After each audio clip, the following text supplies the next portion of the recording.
اعوذ باللہ من الشیطان الرجیم بسم اللہ الرحمن الرحیم۔ بیٹا میں ہوں آپ کا ٹیچر ایم اے رضا، اور آج ہم ایک مضمون کر رہے ہیں۔ مضمون کا عنوان دیکھیں، میری پسندیدہ کتاب یعنی قرآن پاک۔ بیٹا جب آپ یہ مضمون لکھیں گے تو آپ کوٹیشنز درج کریں گے، یہ میں نے ساری اکٹھی کی ہیں، آپ ان کو گاہے گاہے ساتھ ساتھ لکھتے رہیں گے اور مارکر سے لکھیں گے، ایڈنگ بنائیں گے۔ بیٹا پہلی کوٹیشن، بے شک ہم نے تجھ پر قرآن نازل کیا آہستہ آہستہ، القرآن۔ نمبر 2، بے شک ہم نے قرآن کو نازل کیا اور ہم اس کی حفاظت کرنے والے ہیں، القرآن۔ نمبر 3 پہ آپ کوٹیشن لکھیں گے، یہ کتاب تمام جہانوں کے لیے نصیحت ہے، القرآن۔ نمبر 4 پہ، یہ وہ کتاب ہے جس میں کوئی شک نہیں، القرآن۔ نمبر 5 پہ، اگر تمہیں اس میں کوئی شک ہے کہ یہ اللہ کا کلام نہیں تو اس جیسی ایک صورت ہی بنا لاؤ، القرآن۔ نمبر 6 پہ، اے نبی صلی اللہ علیہ وسلم کہہ دیجئے، اگر انسان اور جن سب مل کر اس قرآن جیسی کتاب لانے کی کوشش کریں تو نہ لا سکیں گے، اگرچہ ایک دوسرے کے مددگار بن جائیں، القرآن۔ بیٹا 7 نمبر پہ، اور ہم نے بنی نوع انسان کو قابل تکریم بنایا، القرآن۔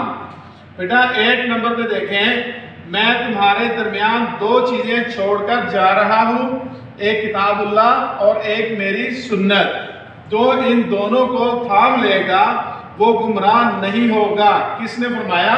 نبی پاک صلی اللہ علیہ وسلم نے فرمایا حجۃ الوداع کے موقع۔ مضمون لکھ رہے ہیں میری پسندیدہ کتاب قرآن، اور اس میں یہ حوالہ نمبر 10 ہے، شعر ہے، نہ ہو جب تک اصول زندگانی عین قرآنی، نہیں ممکن مساوات و اخوت کی فراوانی۔ 11 نمبر پہ شعر ہے، اصلاح عالم کا اب سامان ہونا چاہیے، سب کا دستور العمل قرآن ہونا چاہیے۔ 12 نمبر پہ شعر آپ ایڈ کر سکتے ہیں، کیوں نہ ہو ممتاز اسلام دنیا بھر کے دینوں میں، وہاں مذہب کتابوں میں، یہاں قرآن سینوں میں۔ اسی طرح ایک اور شعر ہے، یہ وہ کتاب ہے جس کی کوئی مثال نہیں، یہی کلام ہے جس کو کبھی زوال نہیں۔ 14 نمبر پہ شعر ہے، عمل جن کا ہے اس کلام متیں پر، وہ سر سبز ہیں آج روئے زمین پر۔ بیٹا 15 نمبر پہ ایک اور شعر ہے، قرآن میں ہو گو تزن اے مرد مسلمان، اللہ کرے تجھ کو عطا جدت کردار۔ 16 نمبر پہ شعر ہے، یہی ہے آرزو تعلیم قرآن عام ہو جائے، ہر ایک پرچم سے اونچا پرچم اسلام ہو جائے۔ 17 نمبر پہ شعر ہے، وہ زمانے میں معزز سے مسلمان ہو کر، اور تم خار ہوئے تارک قرآن ہو کر۔ اعوذ باللہ من الشیطان الرجیم بسم اللہ الرحمن الرحیم۔ بیٹا میں ہوں آپ کا ٹیچر ایم اے رضا، اور آج ہم ایک مضمون کر رہے ہیں۔ مضمون کا عنوان دیکھیں، میری پسندیدہ کتاب یعنی قرآن پاک۔ بیٹا جب آپ یہ مضمون لکھیں گے تو آپ کوٹیشنز درج کریں گے، یہ میں نے ساری اکٹھی کی ہیں، آپ ان کو گاہے گاہے ساتھ ساتھ لکھتے رہیں گے اور مارکر سے لکھیں گے، ایڈنگ بنائیں گے۔ بیٹا پہلی کوٹیشن، بے شک ہم نے تجھ پر قرآن نازل کیا آہستہ آہستہ، القرآن۔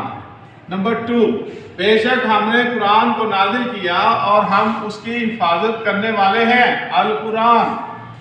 نمبر 3 پہ آپ کوٹیشن لکھیں گے، یہ کتاب تمام جہانوں کے لیے نصیحت ہے، القرآن۔ نمبر 4 پہ، یہ وہ کتاب ہے جس میں کوئی شک نہیں، القرآن۔ نمبر 5 پہ، اگر تمہیں اس میں کوئی شک ہے کہ یہ اللہ کا کلام نہیں تو اس جیسی ایک صورت ہی بنا لاؤ، القرآن۔ نمبر 6 پہ، اے نبی صلی اللہ علیہ وسلم کہہ دیجئے، اگر انسان اور جن سب مل کر اس قرآن جیسی کتاب لانے کی کوشش کریں تو نہ لا سکیں گے، اگرچہ ایک دوسرے کے مددگار بن جائیں، القرآن۔ بیٹا 7 نمبر پہ، اور ہم نے بنی نوع انسان کو قابل تکریم بنایا، القرآن۔ بیٹا 8 نمبر پہ دیکھیں، میں تمہارے درمیان 2 چیزیں چھوڑ کر جا رہا ہوں، ایک کتاب اللہ اور ایک میری سنت، جو ان دونوں کو تھام لے گا وہ گمراہ نہیں ہوگا۔ کس نے فرمایا؟ نبی پاک صلی اللہ علیہ وسلم نے فرمایا حجۃ الوداع کے موقع